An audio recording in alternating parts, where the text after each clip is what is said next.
want to move up a little bit closer? There is some space. And shout space at the front. And there's a spare beanbag there if anyone fancies really getting to the January spirit.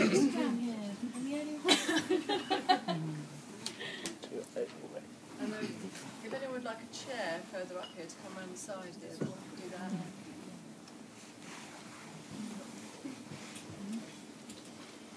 Yeah, I think we're going to have a Q&A at the end, but if at any time you have a question, because I always forget at the end, so if you have a question, just put your hand up and you can talk about whatever you want to talk about at that point. So, really, I started at the Marsh agency. I think it was pretty much fluke or just luck, or I'm not sure what it was, but I was doing an MA in creative writing, didn't even know what an agent was. We had one come in, I was just like, what do you do? I'm not even sure.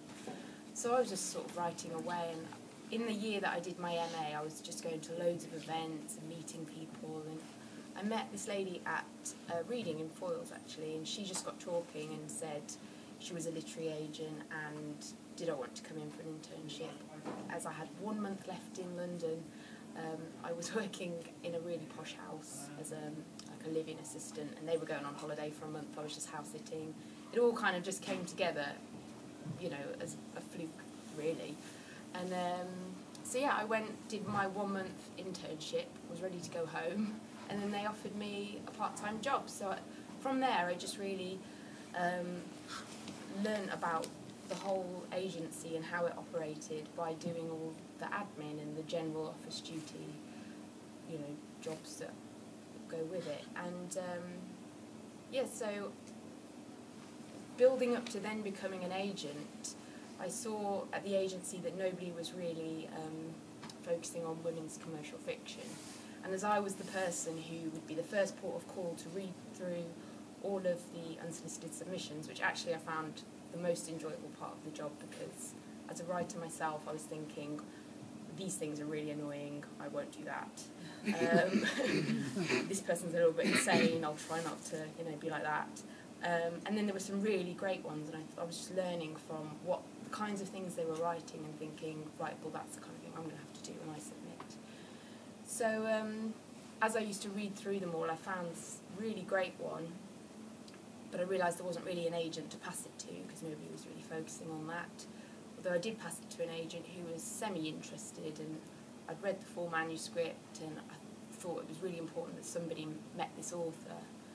So I set up a meeting, but then the agent at the last minute couldn't come, so I just sort of decided to fill in and blag my way through it a little bit. But anyway, I think this author in particular, she had been writing for a long time, and she had sent it to so many different agents and got so many rejections. But I just thought, I believed that it could get published, so I took her on. And it took about a year of submitting to different editors until we finally got an editor. And after that point, you know, then a year later her book was published and it sold 75,000 copies. So my boss was like, okay, well, you can be a junior agent then. Yes, so the book was Anne McNamara's From Notting Hill with Love, actually, which is really commercial, women's chick lit, really. And it's sold mainly in supermarkets. You know, they go for like £2.50, £3. But yeah, there's such a big market for women's commercial fiction. So from that point on, I was then looking out for more, really. And I've just been building a list of women's commercial fiction until recently, where I've started branching out slightly more. And I'm taking on more still commercial fiction, but on the literary end. And soon, I hope, I'm going to take on my first male author. So I'm really excited because it's all been women the whole time. And yeah, it's been a really interesting process going from taking on your first author. And interestingly enough, I ended up selling this book to an editor who was a new editor. She'd never bought a book before, so it was a case of us all sort of working it out together, and we knew that we had to make it a success because, you know, our careers were riding on it really. And I think that's a really interesting thing for authors when they are submitting to agents, that if you did get a couple of agents who were quite interested in you, you know, it would be an amazing scenario. But I think sometimes, and I think I would probably be guilty of it too, you could get wowed by the glamour of a big agency or an agent who's been doing it for 20 years and they've got these amazing authors, and you just think, yes, I want to be part of that clan. Or there's the agent who's maybe doing it a couple of years and they haven't got that many authors. You know, it's quite... I'm not saying don't go for the big agent, because obviously they're great, but I think don't necessarily write off the agent who is a bit younger or has less experience, because in my experience I found that the younger agents are just as enthusiastic, if not more, and are desperate to sell it, and they will keep going for years to sell that book, whereas an agent who's perhaps more established will have a limited amount of time to try and sell your book, and then if it doesn't sell, you know, they've got a lot of other work to be doing anyway. So it's just something to bear in mind. Anyway, I've lost out on a couple of authors to big agents, which has been heartbreaking when you've read it and invested in your time in it, and you think, yes, I know I can sell this, and then they go somewhere else. Except that one in particular didn't get sold, so I was kind of happy and kind of sad. I was like, I would have loved to have worked on it, but never mind.